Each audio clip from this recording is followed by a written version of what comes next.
Okay, welcome everybody to our new installment of our Seleukid lecture series, which we've been now doing for several years. We're very happy to have you with us. And today we have a treat. We have our speaker, Yanxiao. Hey, and how am I doing? Good enough? Yeah, good enough. Good Good enough. enough. Okay. He is a residential scholar at Nanjing University. He got his PhD in Chicago. He has many publications.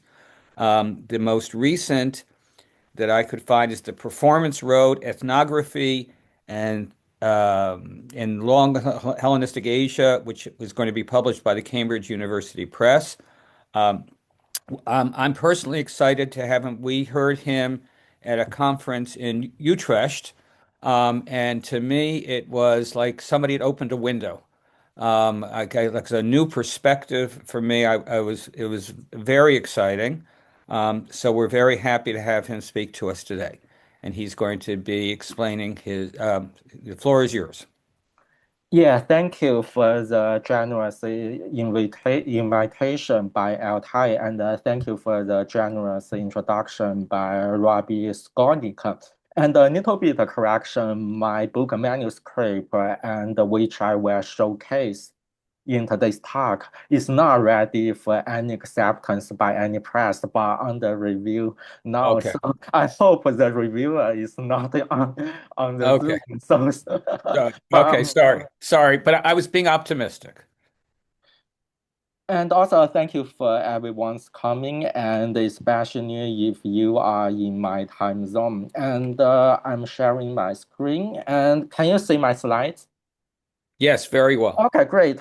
So the title of my today's talk is Performance Road, Late Hellenistic Entertainment, and Parthian Nisa and Chinese Ethnography. And also a little quick kind of elaboration is my current major affiliation is to Tsinghua University, where I have been doing my postdoc, although it will be ending very soon, but now I have another visiting kind of position at the Nanjing University as Robbie Skolnick just introduced. Also a little kind of elaboration, but it's not a great deal. And also, it's my great honor to give a lecture today. And also, it's really my privilege to participate in the Seleukid Study Day in Utrecht in last November. It was a very intellectually rewarding and enlightening kind of experience. And I have been following event for the Seleukid lecture series for several years. So, and I feel very thrilled to give my own kind of talk. And so, as if you are Seleukid historian or Hellenistic specialist, so we are experiencing the global turn in Hellenistic history by moving away from traditional Mediterranean confinement to a more kind of broader global Eastern perspective by moving from Mediterranean to the Near East and Central Asia. So I just randomly give a few Anglophone publication, but there are much more. I just randomly give a few here. And so, as I'm introduced, currently I have a book manuscript completed called The Performance Road, Theatricality and Ethnography in Non-Hellenistic Asia. So what I'm going to present is a shorter version of Chapter 1, Hellenistic Asia and the Making of the Performance Road, about half of this chapter. And but the term performance road, you may already kind of relate it to our Euro historiographical notion, the Silk Road. And the past decade also witnessed some kind of reflection on this notion. The most notable one is comparatist Tamara Chin, the invention of the Silk Road, 1877, on critical inquiry. So it's more kind of archaeology of knowledge about European colonial background in which we have our notion of the Silk Road. And as far as I noticed, Tamara Chen is having a forthcoming book as an expanded version of this article from U Chicago Press later this year. I know she is kind of against the spirit behind my work, and in her view, so the way we put together kind of global historical context by drawing on Greek, Latin, Chinese sources with some Iranian and Central Asian written sources and archaeology is totally an ideological construct from late 19th century. Although I like reading this kind of critical scholarship about our kind of ideological baggage, but sometimes we also kind of risk throwing baby with the best water. So I don't totally subscribe to her view that because it has ideological colonial background, so we should stop doing that. Whatever we do, ancient global history is an ideological construct. I wouldn't go that kind of extreme, although I'm sure that after my kind of book come out in a few years later, and I will become a kind of archivian, a newest archivian in her eyes. But from more kind of historian side, like medieval historian Xing Wen has his 2023 book from Princeton University Press called The King's Road, Diplomacy and Remaking of the Silk Road. So in Xing Wen's view, in connecting medieval China with the outside world, diplomacy was much more instrumental than trade. So he put together the notion, the King's Road, to highlight the political nature of ancient transregional, pre-modern transregional exchange. But from a Greco-Roman historian's perspective, so if we talk about the notion, the Silk Road, very technically, so we can only observe how Roman Empire imported Chinese silk as luxury good from late 1st century BCE onward, as far as we can tell from both the material and literary evidence. Like on the north of China at that time, we have a Xiongnu Empire, and I will come later. And its aristocratic tube, as excavated from today's Noyenvuna in Mongolia, we can find a silk fragment from in late 1st century BCE, but roughly at the same time from Roman border city in Syria, Palmyra, and we can also find the similar Chinese silk tapestry product also from tube context. An archaeologist named William Honeychurch about nomadic empire, and he exactly argued that the empire like Xiongnu were very instrumental in articulating in the prestige value of Chinese silk. In his view, the reason why Roman aristocrats consider Chinese silk good as a luxury is because the people in between, like the Xiongnu, already articulated that value system, so they transmitted to Rome. And at the same time, we have similar literary testimony from Augustan poetry, beginning from this Greek reference in Virgil's Georgicus, and as a demonstration of Romans' initial knowledge of Chinese silk.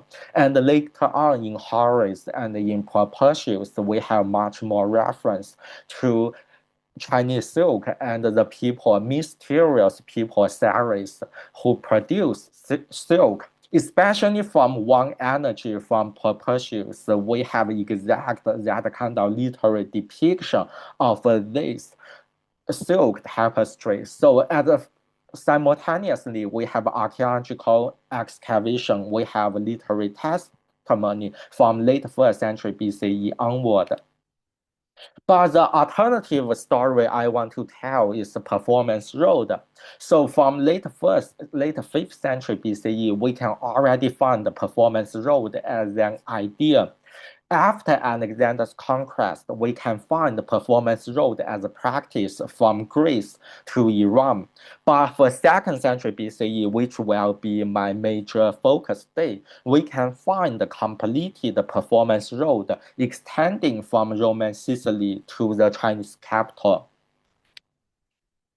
So, and as I compile our notion of the Silk Road and as a picture conveyed in the performance road, the Silk Road is material based, is more static, but the performance road is more human, is more dynamic, is more embodied by centering itinerary performer as agent of global transregional exchange in antiquity. Some historians, especially historians in China, they propose alternative version of the Silk Road, like Jade Road, Ceramic Road, Pottery Road. But the reason is very similar to Silk Road to use one single material object as a register for pre-modern global exchange. But what the story I'm going to center is on human, and the human with a certain technique, with a certain skill. And methodologically, and today's talk will also demonstrate how to combine text and material culture in global historical research. So as a Asian historian, we all face the issue of how to combine text and material culture, like in ancient Greece, ancient Roman context. But what I'm going to show is how to combine on a global scale from Seleukid to China. Like for Seleukid, we have a good Greek literary testimony, but very few archaeology because poor archaeological excavation of Antioch for the issue of earthquake. And for Parthian in this time, we have very good archaeology for Nisa, but unfortunately, we have no textual testimony. For China, the problem is the same for the Seleukid. We have good Chinese literary testimony, but very few archaeology because historically Chinese architecture or wooden structure, it's not like in the Mediterranean and the Near East. It doesn't have too much stone, more monumental structure. And to begin with is the performance road as an idea. So from this famous passage from the beginning of Euripides' Barkai when Dionysius finished his global tour from today's Turkey to Afghanistan based on Achaemenid imperial extension, he mentioned how he spread Greek music and dance in conjunction with the spread of the Dionysic court. So although it's not true, but it means that based on Achaemenid Persian imperial practice, Greeks in late 5th century BCE already used performance as a vehicle to imagine the kind of global transmission of Greek culture in music and dance form. But 1 century later, this idea somehow came into practice. So after Alexander's conquest in the mass weddings in Susa, but what has been relatively overlooked is how Alexander invited the leading Greek performer across the Greek-speaking world at that time, from Syracuse in eastern Sicily all the way to Syracuse in northwestern Asia Minor, roughly the Greek-speaking world at that time.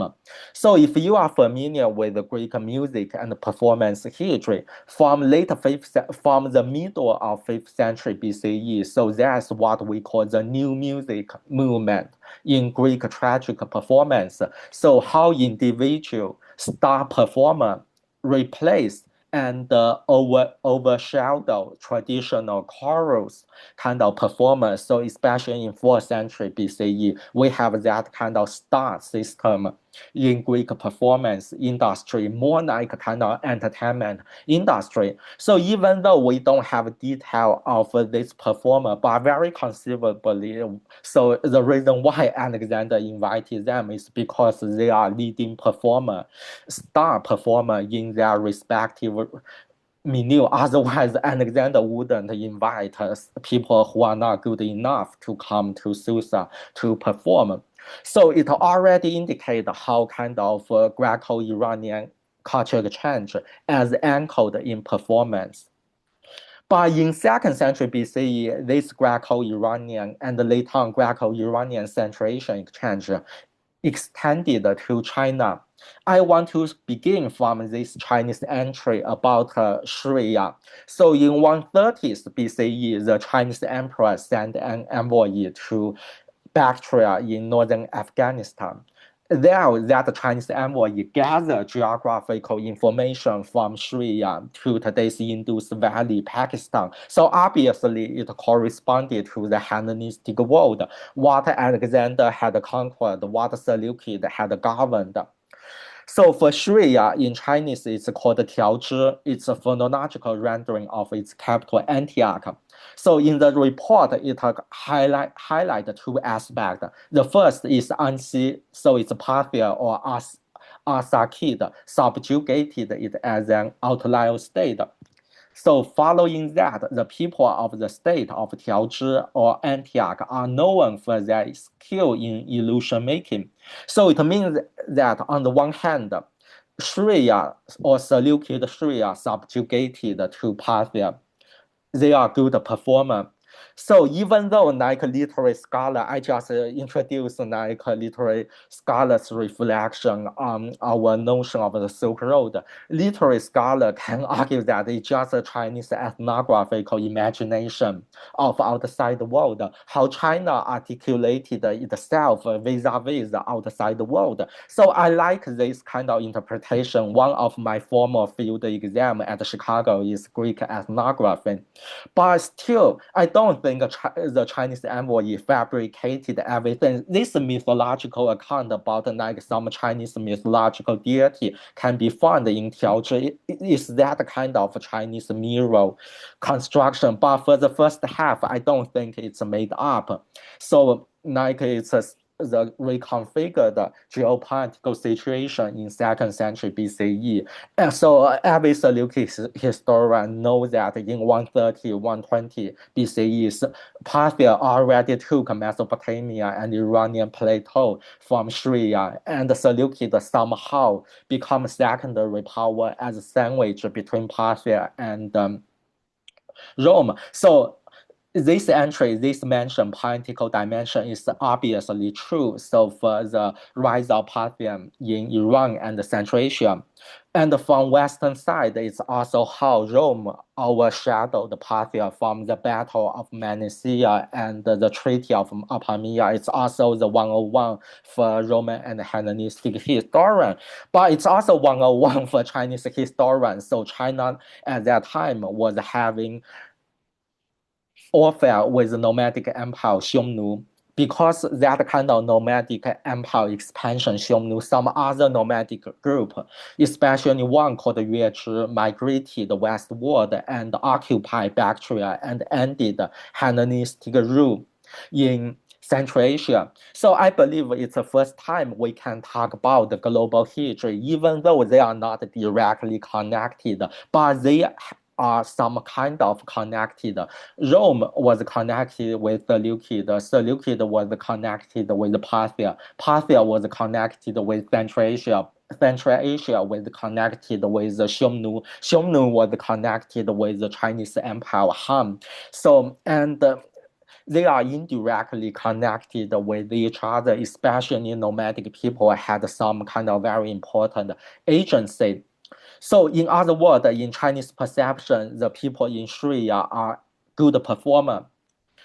The reason why I mention it's not made up, because if we examine sources about Seleukid, like from Diodorus, as also reported by Neve and Polybius, but Diodorus had more elaborate account about the festival in Antioch in 166 BCE as held by Antiochus IV. So at the conclusion of the festival, the king became a dancing king with other performance troupe, and he becomes the object of laughter and mockery. But if we kind of examine against some other sources, how Antiochus IV elevated two performers Herodotus and Archelaus into his lawyer council, the Philoi system. And also an anecdote from the time of Alexander Barnas, a philosopher named Diogenes from Seleucia on Tigris, and his romance with a transgender female performer in that time. So it means that the high political status as enjoyed by Antiochus IV, and also some kind of cross-pollination between elite culture and performance culture. So even though we have a fragmentary entry, but somehow if we combine them together, we can still find Antiochus IV didn't become mad, but he actively used performance culture to recraft the image of the Seleukid Empire, especially after the Sixth Shrine War, after Roman envoy asked Antiochus IV to depart from Ptolemaic Egypt when he was almost conquering, subjugating Ptolemaic Egypt. So he turned to performance to recraft Seleukid image. So in doing so, we can perfectly understand why in Chinese perception, the Seleukid and are good performer, the people in Syria are good performer, especially if you attended the Seleukid study day on in Utrecht. If you learn about my current major research about pantomime in later Roman Syria, especially in Antioch in 4th century CE, and we can find much more testimony about the performance in Antioch in later Roman period. But this kind of dynamic can be attributed to 2nd century BCE in latest Hellenistic milieu. So this dynamic is exactly what political scientist Joseph Nye talk about soft power. So we have hard power, military might, like what Seleukid king had done in 3rd century BCE, especially Antiochus III. He had campaign everywhere to Bactria, to India, and with Parthia, with Armenia, and eventually with Rome. And but soft power, it means that like performance, like music and dance can be another way by which a political regime to display its power. So this dynamic is exactly what historians have researched in post-World War II time, how Japan and Britain use pop culture and performance culture to recraft the respective national image, and after Japan and Britain were losing their empire. And this kind of performance culture and placemaking, like how Seleukid used performance to style themselves, and how that reputation made way to China, is also what humanistic geographer Yu Zheng-O talk about, how Korean performance culture and pop culture greatly contributed to the global image of South Korea for performance culture and place making. So I'm not suggesting that they are identical. So my research is identical to this contemporary and modern parallel. But at least this modern and contemporary research can sharpen our eyes to help explain why in Chinese perception the people in Syria are good at performance. But at the same time, we indeed have Greek testimony about some kind of performance culture in Seleukid. So this modern and contemporary research can sharpen our eye to raise performance as an issue in this period. But the question is the missing link between Central Asia and Syria. The Chinese envoy only arrived in Bactria. He has never traveled further west. So how did he come to realize the people in Syria were good performance? And this entry from Justin's epitome based on the 1st century BCE historian and Trocus Pompeius, we have a very important hint. So in Antiochus VII's warfare with Parthia, so 129 BCE, the final attempt for Seleukid to get Mesopotamia and Iran from Seleukid, and especially his brother Demetrius II was a hostage in Parthia. So this time is also roughly the time when the Chinese envoy was in Central Asia. So it mentioned that in conjunction with the military campaign, there were stage player with the king, with the soldier. So even though it's a very brief kind of testimony, it's a very important hint for the Eastern dissemination of Seleukid performance culture in this time. Then it will explain why in 110 BCE, when Parthia and China established diplomacy, as the very first testimony how China and Iran came together. So in conjunction with the Parthian envoy, there were illusion maker of Li Xuan coming to Chinese court. So Li Xuan, for some scholars, so it's Alexandria.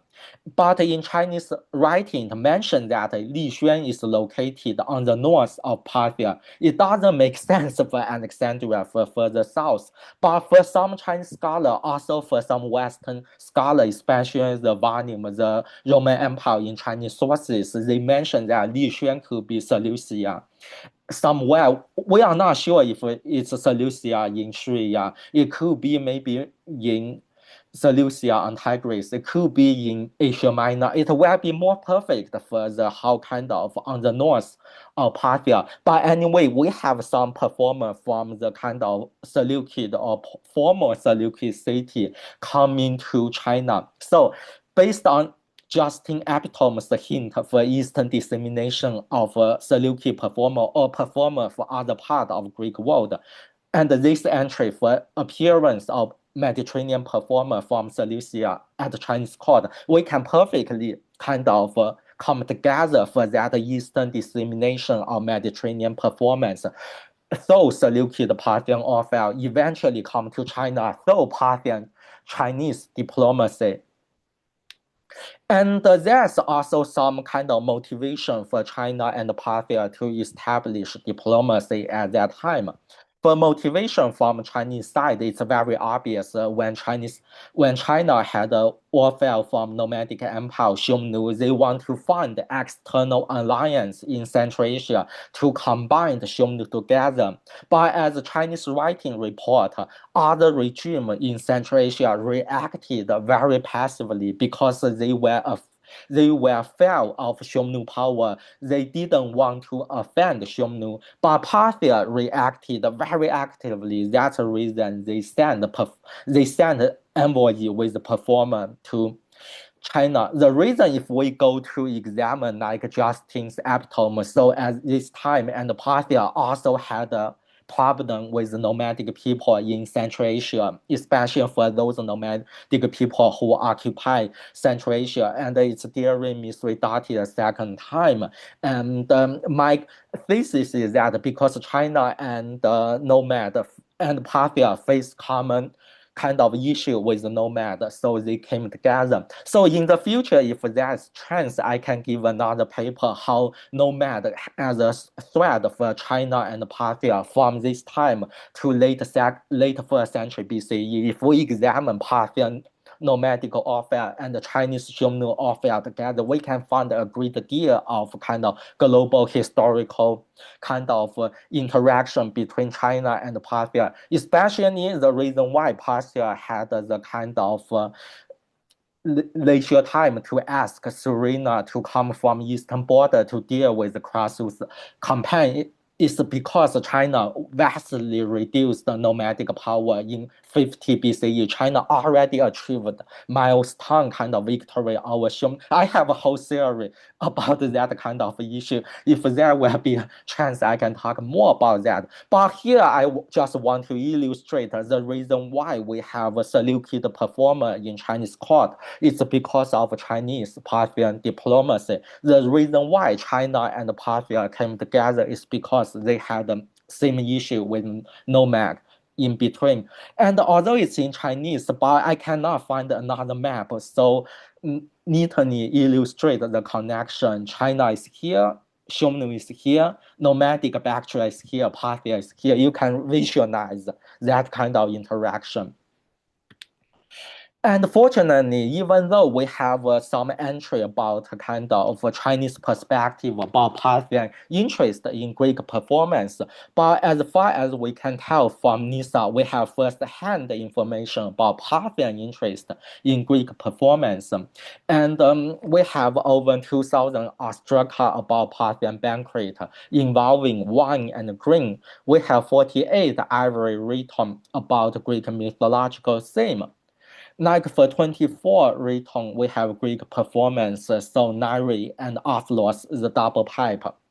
And we also have performance of Bacchus, the Dionysus thing from 29 kind of rhythm. So it's a very first-hand illustration of Parthian interest in Greek performance. So Chinese didn't make up that Parthia sent some performer from Seleucia, wherever it's located, to China. That's a reason why I don't like the very kind of constructionist that everything Chinese writing about outside the world is just imagination.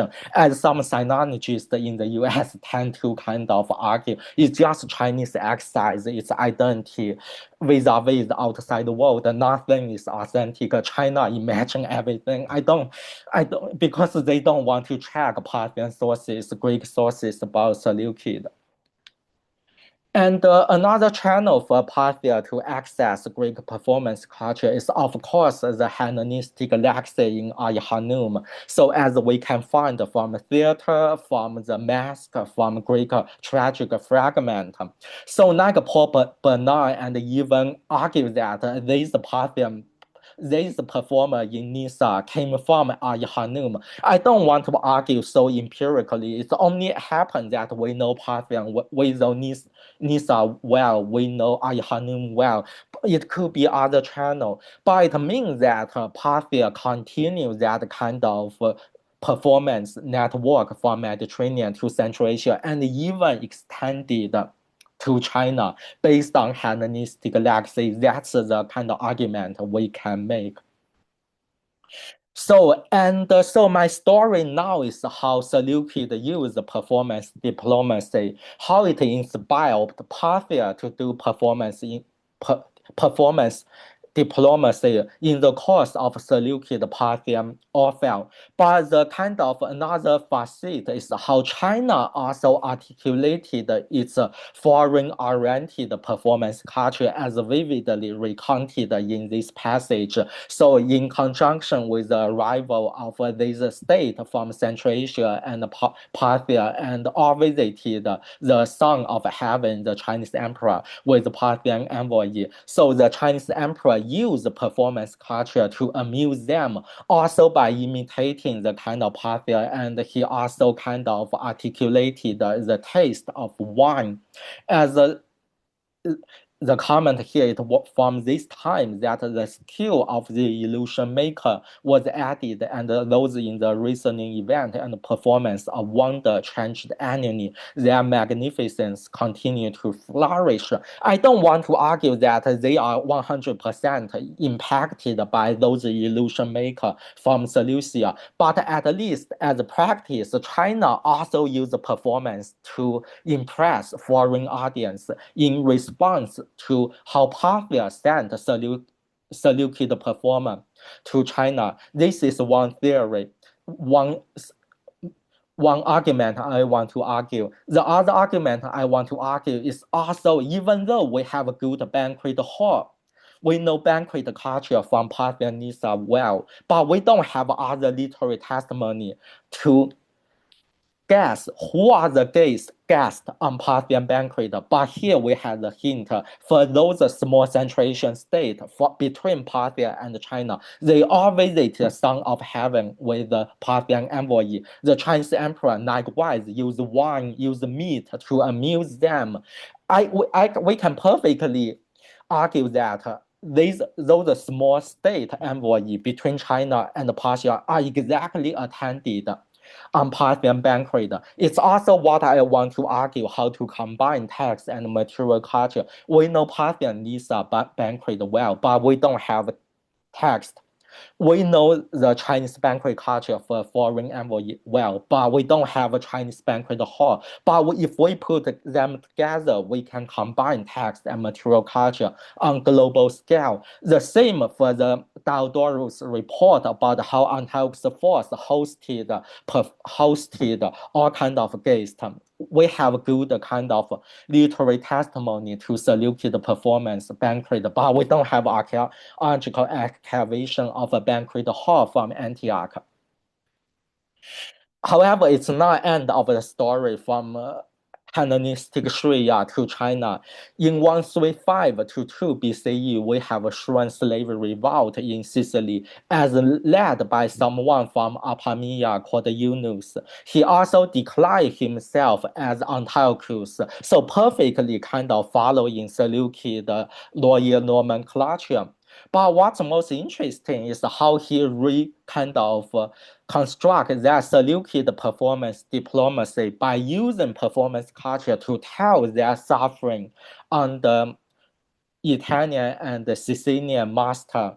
That's the reason they revolted. So it means that how he reconstructed that kind of Seleukid performance diplomacy in Sicily in conjunction with the Syrian slave trade from Syria to Sicily after the Battle of Magnesia. So we return to the Chinese entry about Shuan people are good performer. If we compare with this kind of report about the Shuan slave revolt in Sicily involving performance culture, we can find the convergent Roman and Chinese knowledge of Shuan performance in this time span, and the performance diplomacy from Seleukid Syria to Parthia and to Han China in the east, and the west, the Seleukid political culture involving performance also transferred to Sicily. That's a completed version of performance road from Roman Sicily to the Chinese capital. So it's 1 century earlier to the Silk Road. It's more embodied, it's more centering on human agent, even though we only have a fragmentary kind of reference to them. But that Shuan slave revolt may tell a great deal about maybe the potential kind of status for those performers who came to Parthia, who came to China eventually. So this is a shorter version of chapter first, and for the remainder of time, I quickly introduce the major argument for the remaining chapter. So chapter 2 continues the story. So chapter 1 is about 2nd century BCE. But for chapter 2, I want to argue that from 1st century BCE onward to 2nd century CE, after the flourishing of Indian Ocean, we can find the same itinerary performer who travel from Mediterranean to India to Southeast Asia to China. So the maritime network for the performance road. But chapter first is about continental network via Parthia. For chapter 3, is about how people in Roman Empire in China conceptualize performance road in 2nd century CE. Even though performance road is my coinage, but people at that time, writer and intellectual, actively talk about their respective regime relationship to outside world based on their knowledge about that kind of global performance network.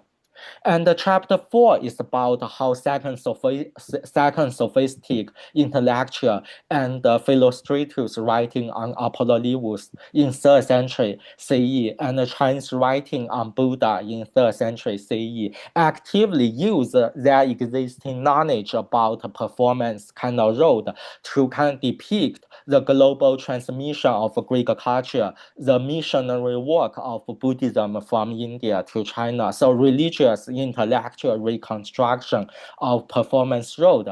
Chapter 5 is about how Sasanian Iran reconstructed this dynamic of performance road. So this is the whole picture of this performance road. But what I presented today is the beginning of this dynamic. Thank you so much. I look forward to comment, feedback, and question.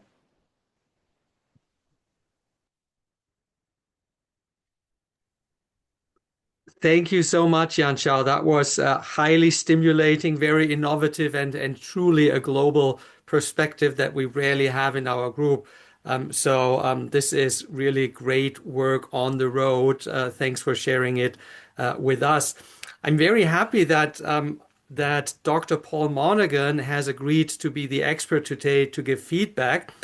I have asked Paul to help us out today, not only because he's a classicist with some interest in the Seleucids, but rather he is for some 40 years already someone dedicated to the practice and theory of theater. His career started in Melbourne in the mid 1980s. He returned to the University of Melbourne in 1999, leading up to his PhD in theater studies in 2011, while at the same time continuing his work, also lecturing at the university. And then a few years later, he moved to Canada, first then becoming an assistant professor at Nipissing University, well, as a colleague of our friend Dr. Richard Wenghover. But now he's coming to us as a lecturer in classics from at the University of Winnipeg. So, Paul, the floor is yours.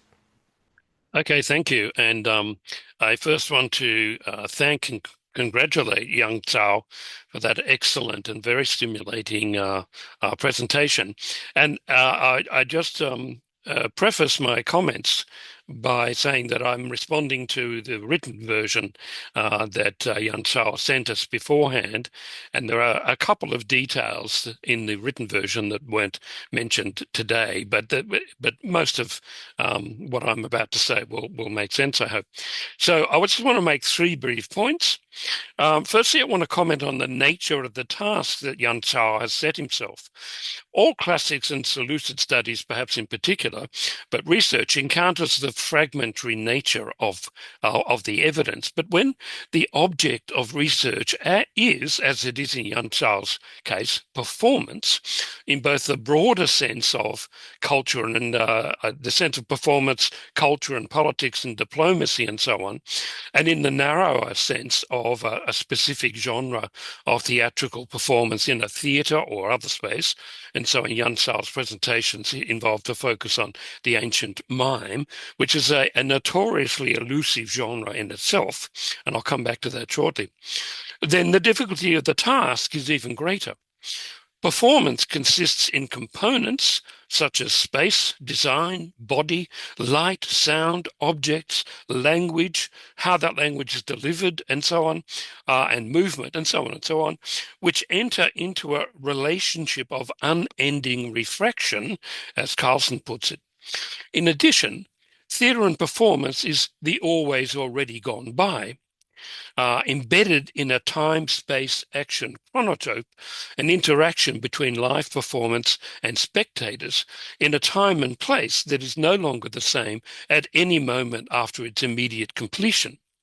So searching for evidence of performance in the ancient world requires what Pearson and Shanks in their book Theatre Archaeology refer to as the work of a forensic detective who adopts, quote, an oblique approach to isolate significant traces in the inconsequential and absent details, looking directly at things, and you maybe missed their point, their ambiguity as alienated trace.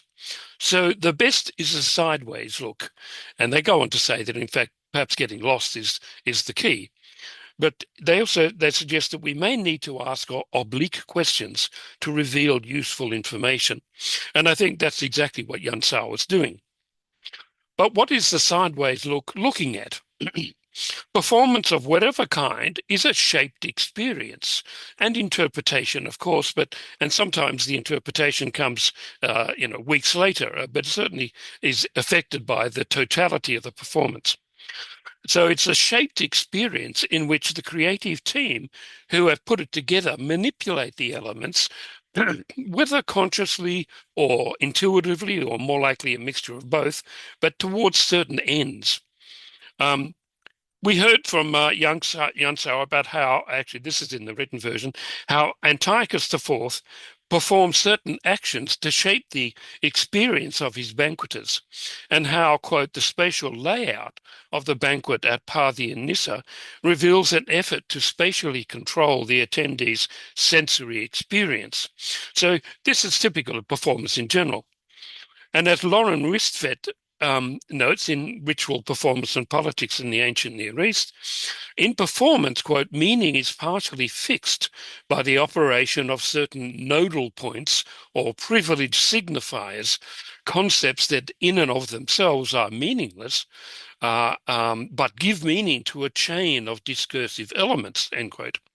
In theatre, we refer to that as the dramaturgy of the performance, or the active dramaturgy of the performance, and or another way of talking about it is the red threads that help us navigate through the complex tapestry of the performance, depending, of course, on how complex that tapestry is. Sometimes it isn't very complex.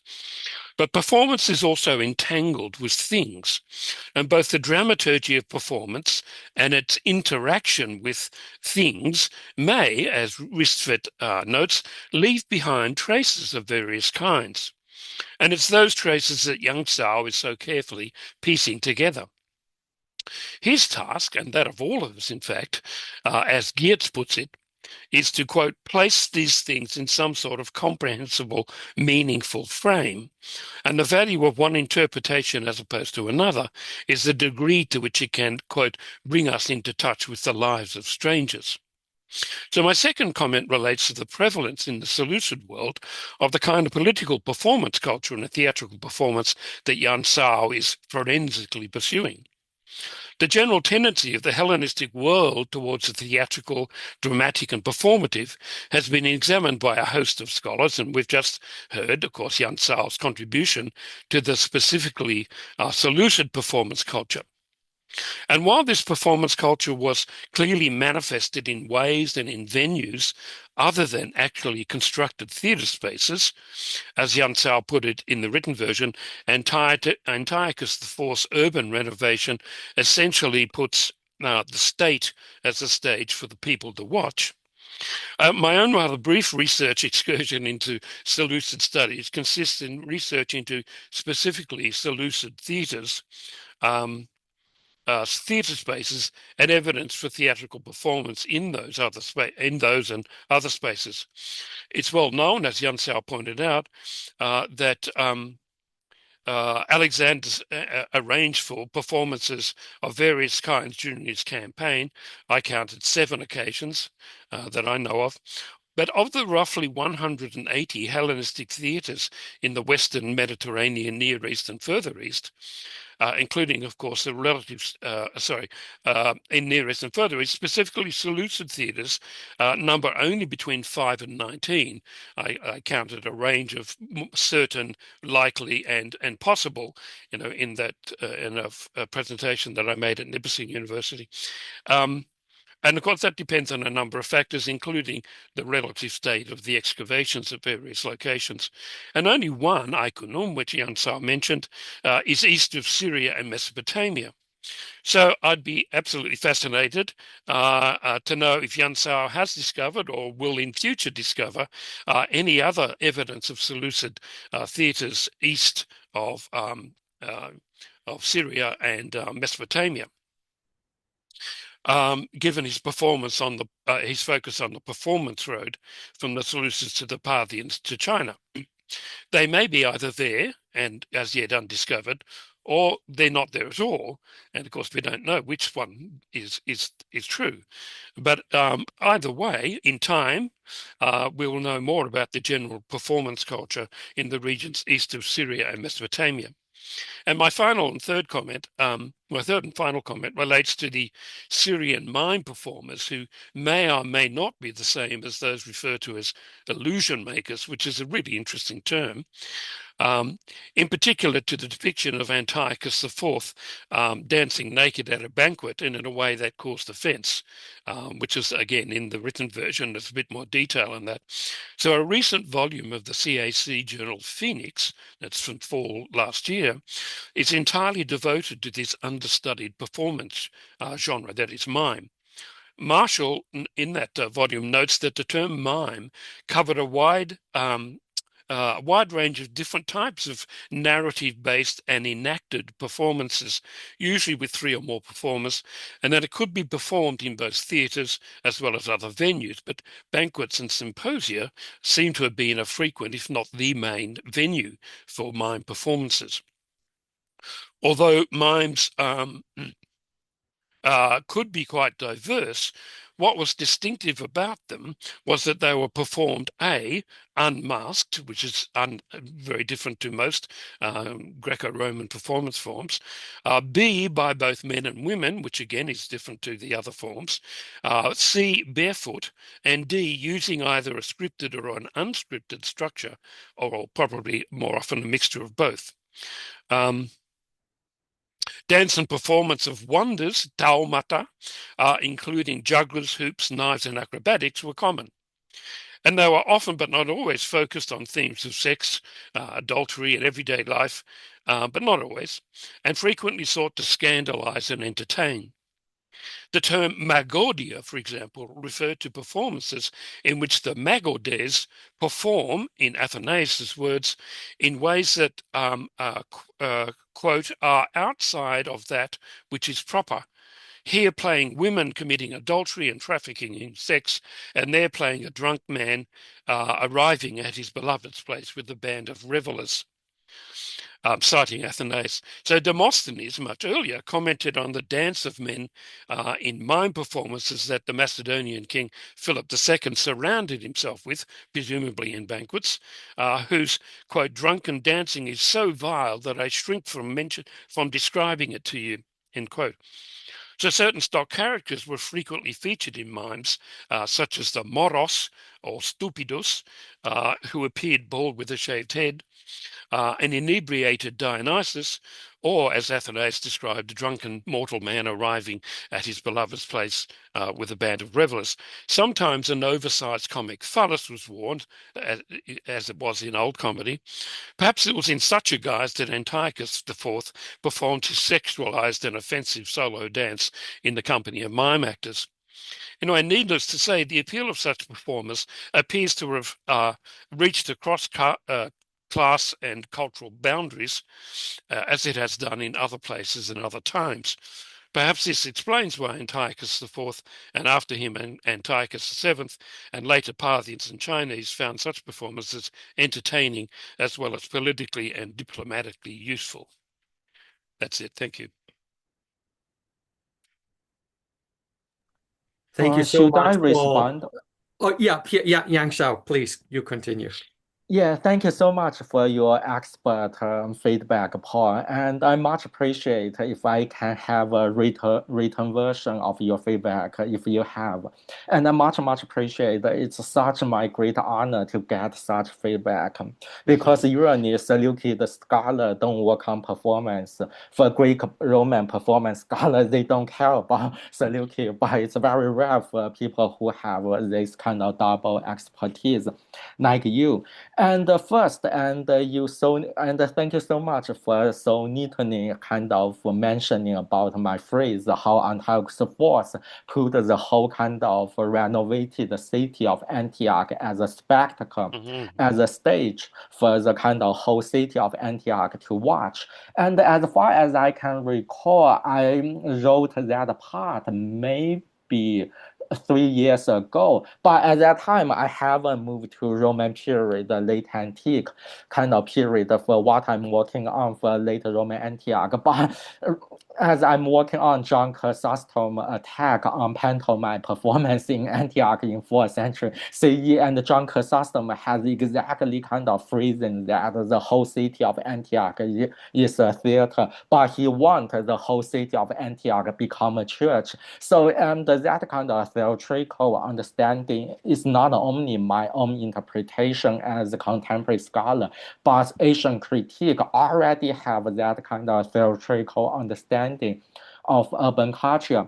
And also thank you so much for mentioning Lauren Ristavit, that book. That's a book I want to come back and soon, because what I talk about now is more for kind of from Greek kind of perspective, I really want to learn more about the kind of earlier Near Eastern kind of performance kinship to learn better about the Seleukid behavior. Here and that book is on my reading list. So this is how I react to your first major point. And your second suggestion is also very, very excellent about, even though I mentioned that we don't have a good material culture from Antioch, but otherwise, like Seleucia, some other places, we still have some archaeology. That's a kind of area I need to do more research for the Eastern dissemination of Seleukid theater. And like off the top of my head, I don't think we have other kind of excavation of theater structure on the east of Mesopotamia other than that one from Hanum. But I can be mistaken. If you know some more, you can correct me. But the kind of material culture aspect is something I need to strengthen in addition to my existing discussion of Parthian Nisa. That's my response to the second point. And my response to the kind of third point. So excuse me, can you quickly repeat the third point? I lose track in my kind of note here.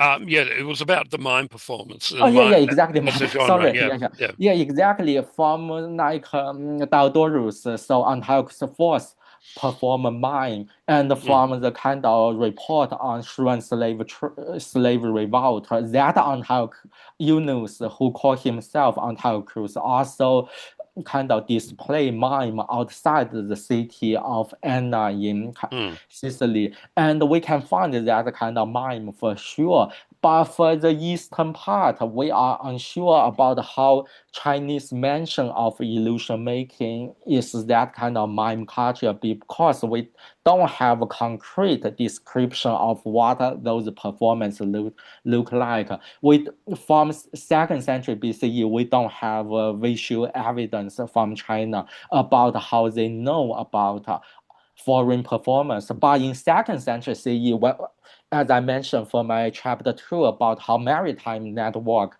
enable Mediterranean performer to China, we have some good visual evidence, banquet scene from Chinese kind of archaeological site to tell us about how China hosted foreign performance.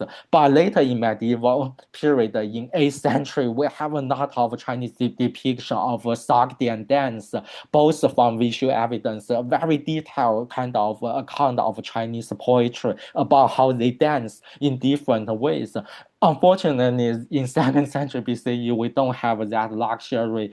Even we have to do some guesswork. As I mentioned, even sinologists are debate whether Li Xuan refer to Alexandria or Seleucia, but we can be sure it's a location in Mediterranean or Greek colonial city in the east. So even we are on we are not 100% certain for that location. We only have one entry. So what I can do is to illustrate from Parthian side, from Greek side, that Chinese people, Chinese writer don't make up. So indeed, Parthia are interested in Greek performance. It's not Chinese writers' imagination, but sitting along as some sinologists in the US want to argue that that's the only job I can tell. But on the other hand, the Chinese archaeology is progressing. Maybe at some point we can have some kind of new material to tell us something. But as far as archaeology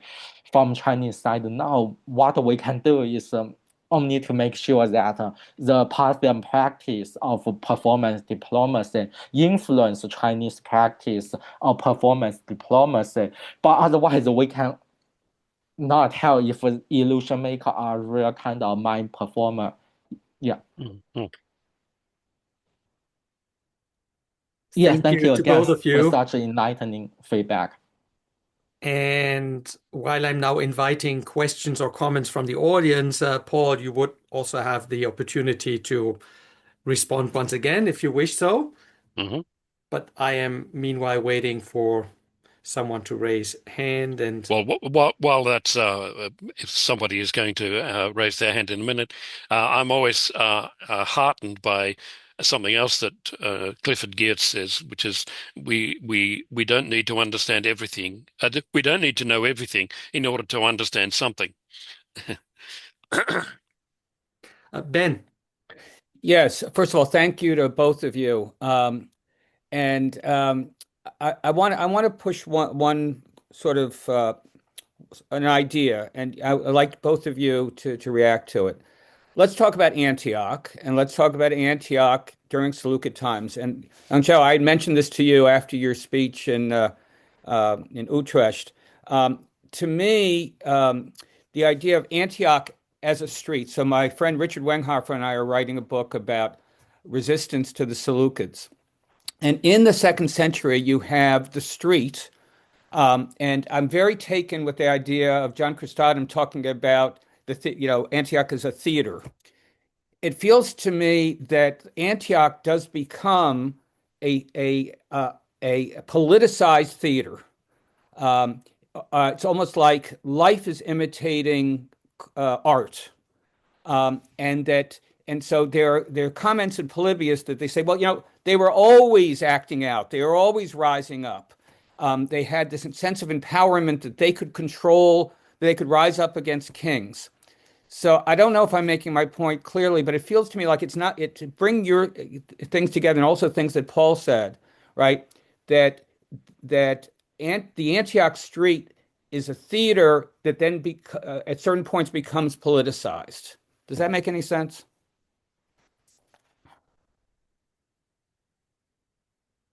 I think Yanxiao would be Yeah. Okay. Yes. the first to respond. Yeah, thank you, Ben. And our conversation resume after our brief conversation after my paper, because I want to follow up with you, but I was just occupied with some other thing after the Yes. Ultra conference in China. So thank you again for bringing that up about political mobilization street and kind of in Antioch. So even though my focus now is in later Roman period, but actually the first time I noticed Antioch as such dynamic city with mass politics, with performance, is when I was preparing for my Hellenistic history exam. I noticed another trend of revolt in Antioch, same to Alexandria in 2nd century BCE.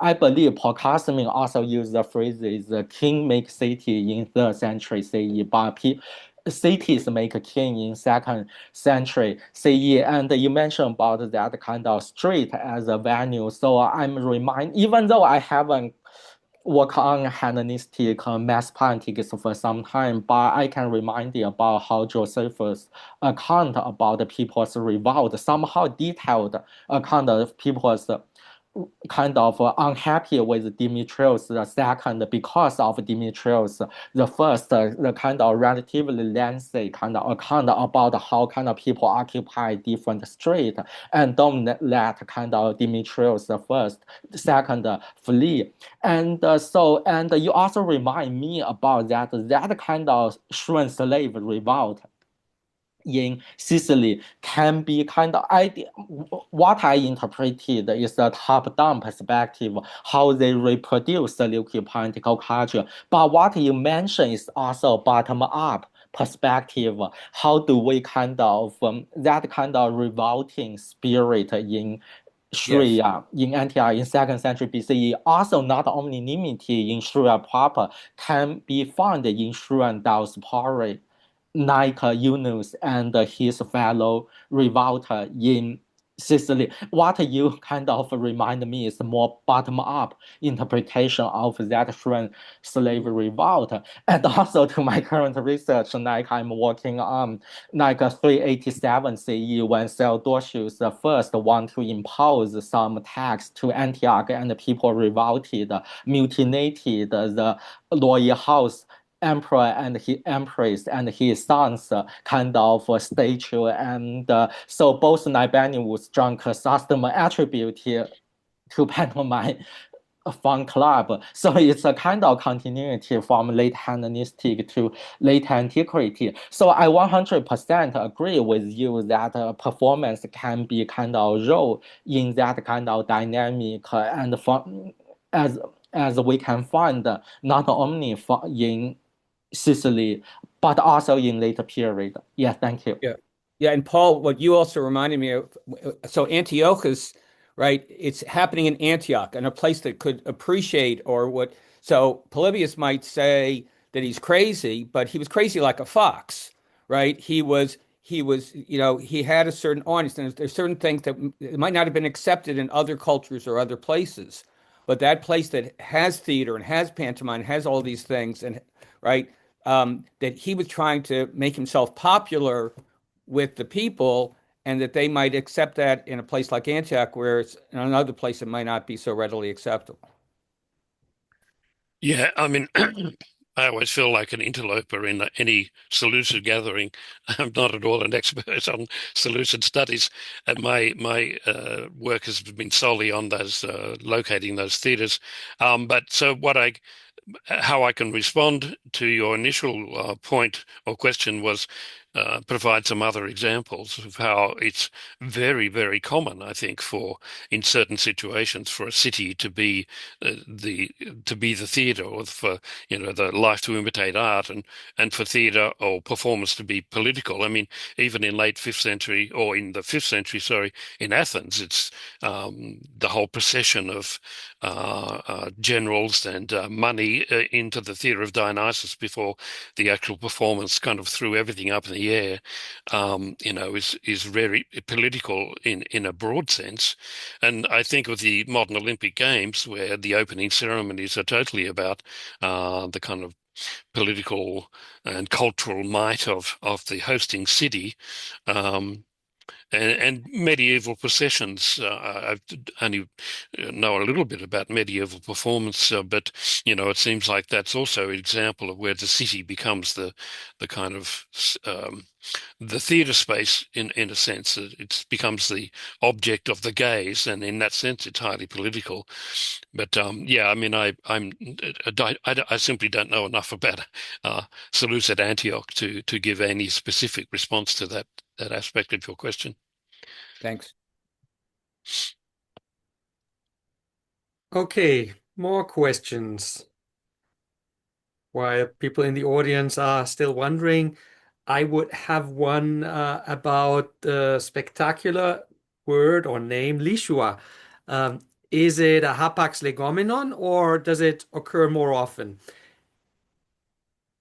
Yeah, sure. That's obviously for Chinese phonological rendering of a foreign name, even though based on two Chinese characters, each name makes sense itself, but they don't have any meaning when we combine them together. But it's not Hapas Negamenon. And for the later kind of second century Chinese account of Roman Empire, it mentioned that Roman Empire is called Da Qing, Great Qing.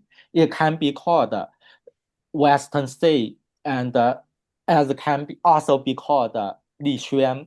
But at that time, I believe it can be Alexandria. But in second century BCE, because that kind of Chinese text, based on famous Chinese historian Sima Qian, people usually call him as Herodotus in China. He clearly mentioned that Li Xuan is on the north of Parthia. It doesn't make any sense if it's Alexandria in Egypt. And also for other Alexandria, we have other phonological rendering, like Alexandria in Arachosia for Kandahar, where we have Sophocles inscription. In Chinese, it's called Wu Yi Shan Li, but it's a kind of tricky game based on old Chinese phonology. Like there's a Canadian sinology is called I forgot his first name, but his last name is Polyblank. Polyblank, but he has a whole theory about how to reconstruct old Chinese phonology. But people, not everyone buy his system. It's another tricky thing. But I don't want to. I'm not linguist. I'm not historical linguist. I don't have that kind of expertise to judge. But as far as I can tell, I just want to make sure they are indeed referring to some well in Mediterranean. That's what I want to guarantee. The first kind of level of interpretation for Mediterranean Chinese contact through performance. At the second level, it will be great if it's Seleukid based on some interpretive tradition. Yeah.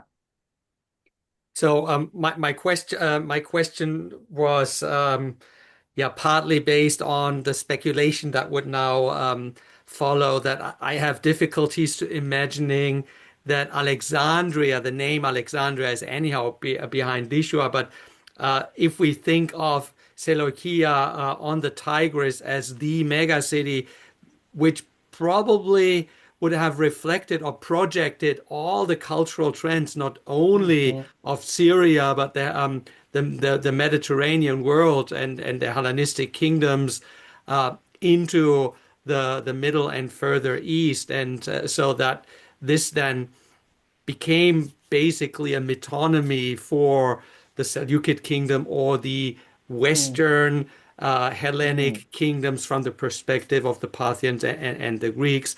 So and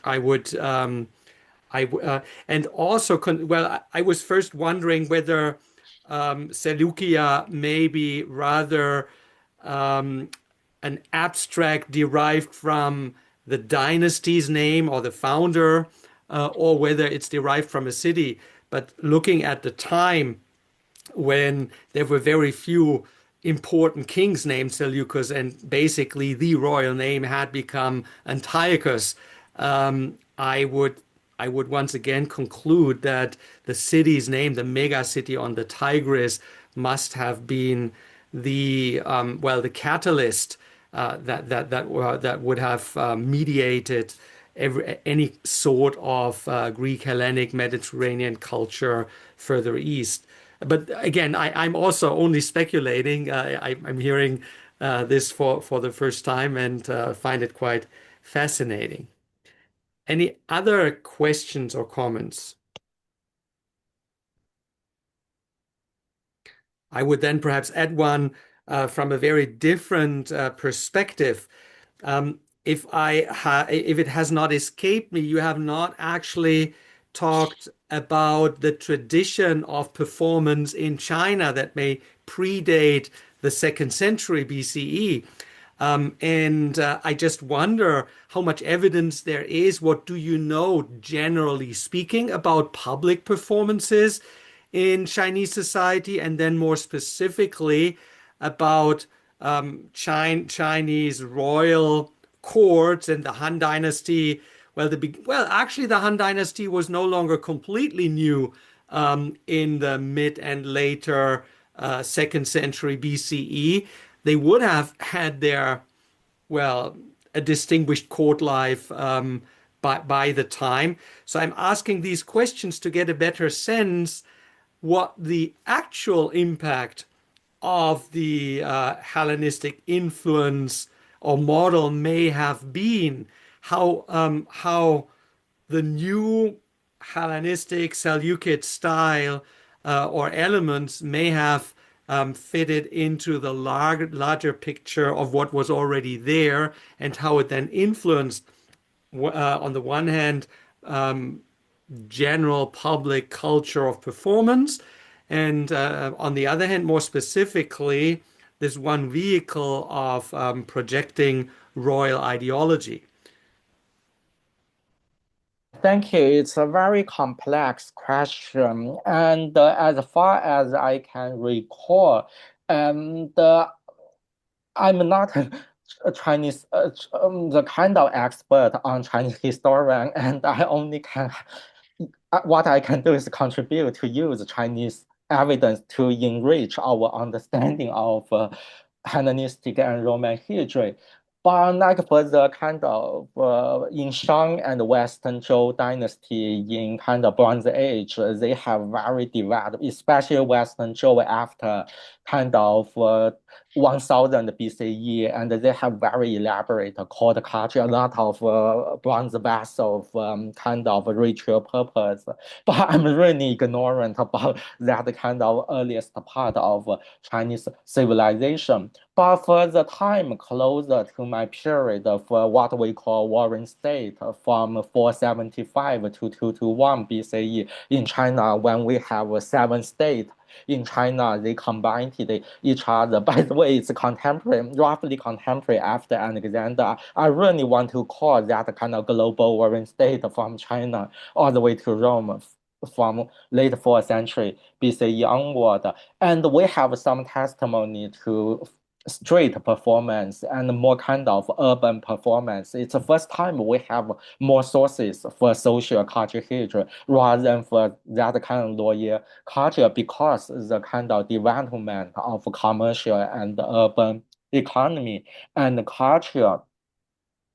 But for Western Han period, and that concern the second half of my paper, actually the Chinese emperor really kind of like Antiochus IV, he elevated a performer, a dancer to the highest kind of echelon as kind of his personal favorite, kind of uninstitutional, kind of trustee, kind of advisor or counselor. So that's the second half of my paper for the kind of the reconfigure Chinese political culture in this chapter. And for later period, especially for Eastern Han, we really know much better, especially in Chinese knowledge of Greek authors. We have depiction on Chinese brick. And we also have some Chinese performance scene, as some scholars, a Chinese historian from UCSB called Anthony Barbary Low. He has an article about that kind of Chinese depiction, how it may kind of recall kind of Roman painting. Although it is speculative, but I really want to argue that that's Chinese knowledge about some Chinese pantomime performance, if we compare that kind of Chinese depiction to Roman depiction of some kind of pantomime performance, although kind of it can be risky to subscribe to how much we believe there's global cultural change at that time. So in my actual writing, I want to nuance. I don't want to have a definitive answer when it involves such kind of visual evidence. So that's how I answer your question, because for our knowledge about Chinese performance, it's more limited. So as I responded to Paul's question, we only have real good knowledge about Chinese performance from late antique medieval period. We have the kind of Buddhist cave Dunhuang, and we have a lot of depiction of Chinese knowledge about Central Asian, Indian dance, all kind of musical instrument. And it's really kind of Buddhist contribution for the Chinese kind of more elaborate kind of depiction of performance. And that's also maybe the reason why Chinese kind of poet write so much on Sakdian dance in 8th and 9th century CE. But unfortunately, it's much later than my period. But in the future, I may write something on it. I know my answer may not be so satisfying, but I hope it can fulfill some of your. Yes, in relation to your point, I think one very important thing is about first Chinese emperors, imperial mausoleum and Chinese terracotta. So we have a 2013 article by a sinologist in Europe called Nico Nukas. He has a very controversial article about how Hellenistic sculpture in Bactria inspired the Chinese kind of artistic practice of terracotta, more kind of realistic representation of human being. Because before that, the Chinese terracotta are this big. After that, it's this big. It's only at that moment in late 3rd century they speak more kind of corresponding to human figure and more realistic. We also have one depiction of one kind of acrobatic performer with big belly. I can send you that article if you haven't noticed but it's super controversial how much kind of Chinese terracotta got inspiration from Hellenistic sculpture. Although I tend to subscribe to that idea about how the kind of foreign kind of artistic depiction fit Chinese political agenda. But again, everything before late antique, medieval, for this kind of issues rest on speculation, depending on how much we want to have our own version of history. Thank you. Paul. Yeah, thanks. I had a question, a kind of related question, but specifically about the term illusion makers or good at illusion. I know you touched on it earlier, but I'm wondering whether um, the Chinese for that expression reveals anything about whether it's an influence, from the Greek, Macedonian, Seleucid kind of realm, and what I have in mind, for example, is what does it mean? Is it related to that contested term mimesis? Yeah. Yeah. And the difference between a Homeric bard speaking and saying, and he said that and she said that and so on, and whereas there is some sense of enactment, not realistic, but in Greek theater and so on.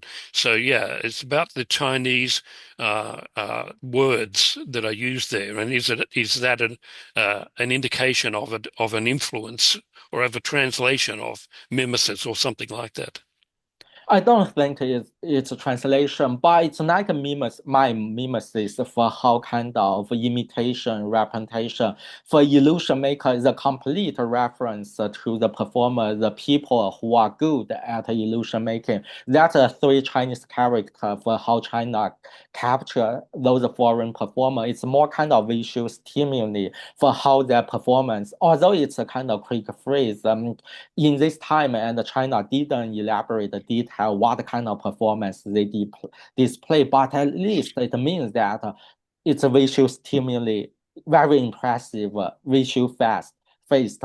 Although I don't want to play with any kind of performance theory because it's only one phrase like kinesthetic empathy, but it can be that kind of neurological kind of how that kind of performance really visually kind of stimulated the Chinese audience kind of neurological kind of organ. They come up with kind of three Chinese character phrases, people who are good at illusion making to capture that kind of thing. But we don't have the kind of detailed depiction for what things they perform.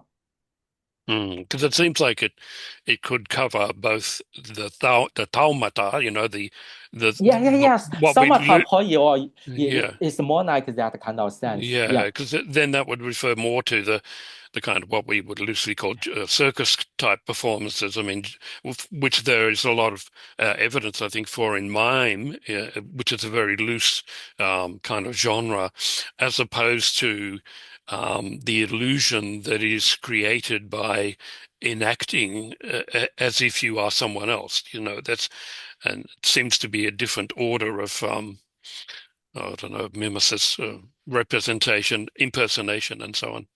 Yeah, exactly. It's more like Samatha Poyo, Yeah. wonder Okay. maker in the Greek context. Yeah, thank you for that. I haven't thought about that. Okay. Thank you. I think as I do not see any further questions, I'm asking everyone to join me once again in thanking Yanxiao and also Paul for this very stimulating presentation and conversation. Yeah, thank you again. I believe I need to do some revision, even though the reviewer may not ask me to do such. And I will email you, Paul, for your kind of written feedback. Much appreciated. And thank you again for Ben and LTI for putting together for this wonderful event. And thank you for everyone for coming. Yeah. Oh, our pleasure. Thank you very much. So remains to announce the last edition of the Seleukid lecture series in this cycle, which will be on June the 17th. And Ben and I, we are going to try out a new format with the Seleukid potluck. I think we've brought together 8 or 9 mini presentations Right. of some 5 minutes, followed by some very brief question and answer. It's all on the website already, so please check it out. The titles and also abstracts of all these mini presentations that will basically update us on the latest research going on Seleukid scholarship. So I wish you a continuation, if not a real arrival of spring. And with that, I say farewell. See you soon again. Thank you very much for joining us. Thank you.